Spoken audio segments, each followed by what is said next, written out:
Hi, I'm Jeanne Fiorini. Thanks for joining the Tarot Tips series. Today we're going to talk about the idea of 6 degrees of separation. Except for in the tarot, it's more like 2 degrees or sometimes 3 degrees of separation. And if you know your correspondences and your relationships between the cards within the tarot deck, you can get a lot of information by what sits between the connections. I think that's one of the things that I appreciate very much about the tarot, and that is the way that those 78 cards do form an intricate pattern of connections. It's easy for the beginner student to look at the 78 cards, see 78 different pieces, and become overwhelmed. Once you understand that there are very obvious connections, very obvious correlations, and then some that are a little bit more subtle, you really see the depth of the information that's present in any given reading. Also, to make the point that I have over the Tarot Tip series stressed the importance and the power of your bringing yourself, bringing your intuition, bringing your less than rational part of yourself to the tarot table. But today we're going to see how some book learning and some studiousness can pay off when you're doing some readings. So let's take a look at the tarot table and look at a few examples. Okay, as we're going through this notion of interconnectedness within the tarot, be aware that I'm going to talk about them in terms of perceptions or interpretations that I might have in sort of a book knowledge kind of way. Of course, these things are always going to have significance in the context of the question. But let's look at these first two cards, the Moon and the Justice. You might, if you pulled both of those cards, say, well, those are two very opposite kinds of energies. The Moon card here being very much about the inner world, the unseen, the lack of clarity, the notion of something being in process. And then the Justice card here being about clarity, about decisions having been made, about having a rational sense of how to approach a situation. And so we might see those cards very much as 180 degrees separate from one another.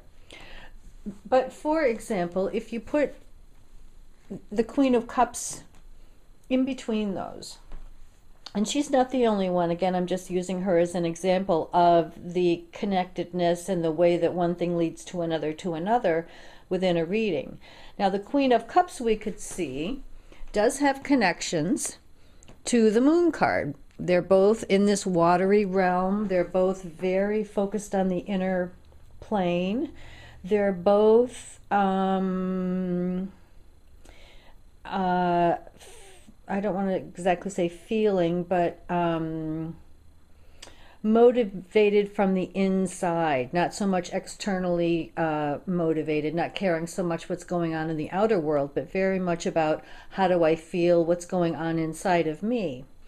Now, the difference might be between the Moon and the Queen of Cups is that the Moon is still unresolved, that there still might be some process going on, that there's still some ambiguity in that Moon card.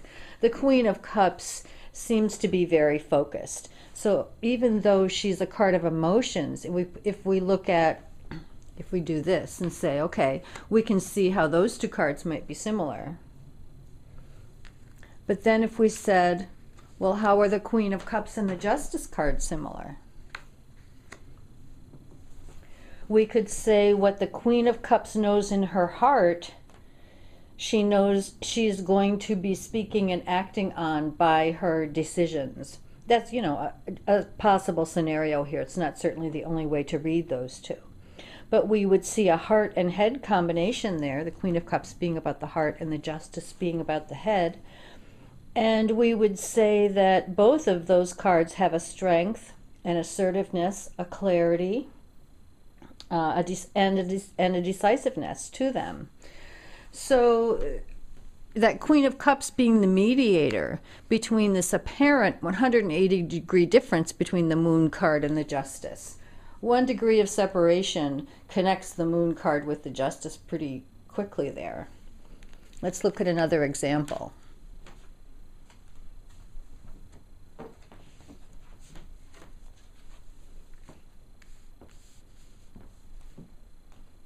Okay, so if we take the Empress and the Devil card, we might say, well, we see a very nurturing figure in the Empress.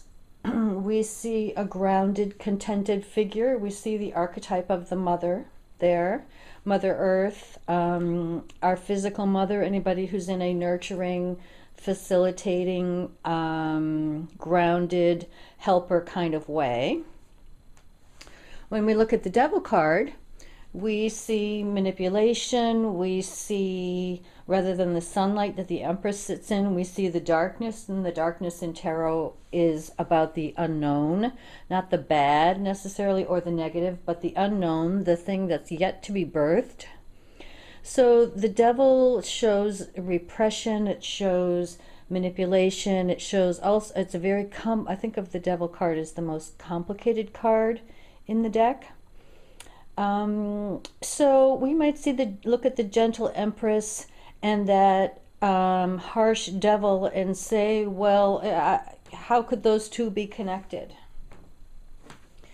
If we put the King of Cups in as the mediator there between the two, we would look at these two first and say, okay, the Empress, King of Cups.